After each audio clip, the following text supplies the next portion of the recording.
Quando falamos de antiguidade, do que é que você lembra? Ao fazer essa pergunta, muitas vezes o pensamento já vai lá nos antigos gregos e romanos. Mas será que sempre foi assim?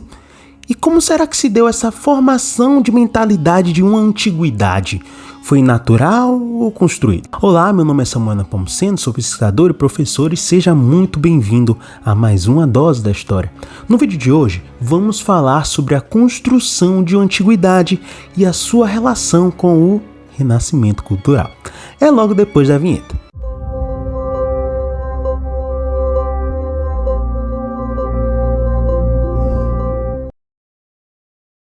Antes da gente continuar, peço para você dar uma olhadinha na nossa campanha no apoia.se/Dose da História.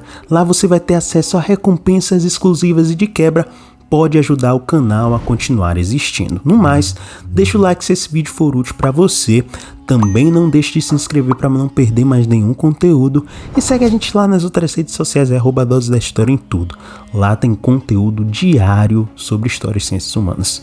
Bora lá? Após a queda do Império Romano, a história antiga encontrou uma forma de sobreviver. Conhecimentos foram transmitidos de geração em geração.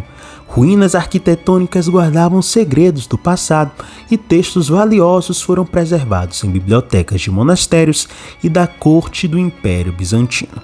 No século XII, os textos antigos começaram a ser requisitados de uma forma mais intensa.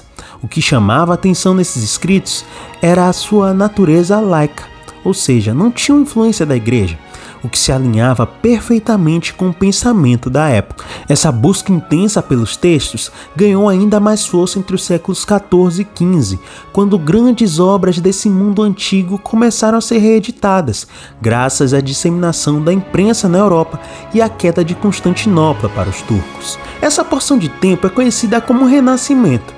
Mas olha que dependendo do autor que a gente consultar, nomear desse jeito pode ser um equívoco, já que o que houve não foi um renascimento passivo, mas sim uma reconstrução meticulosa da memória. A Idade Média foi rejeitada, dando espaço a uma nova identidade cultural.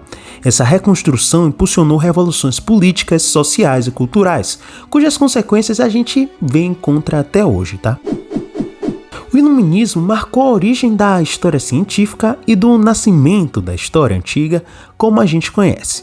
Foi nessa época que teorias sociais e políticas se uniram a um estudo mais profundo e crítico das fontes históricas. As mudanças foram profundas. O Oriente, incluindo o Egito e a Mesopotâmia, foi muitas vezes excluído da narrativa. A história antiga passou a ser vista como a história de nações, com o objetivo de criar um ideal de sociedade organizada, mesmo que não haja nenhuma comprovação da formação de um único Estado grego ou romano. A história a partir do ideal de nações, focada em grandes personagens e guerras, não deve ser considerada assim errônea, pois ela é acreditada como um verdadeiro avanço para a história científica.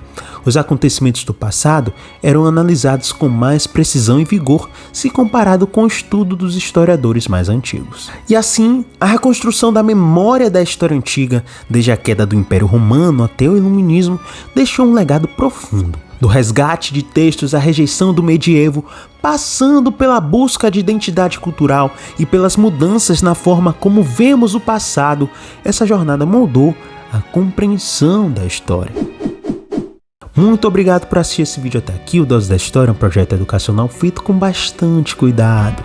Considere se tornar um apoiador do nosso projeto e nos ajude a seguir produzindo uma educação democrática e acessível. Nos siga nas redes sociais para conteúdo diário de história e ciências humanas e até a próxima.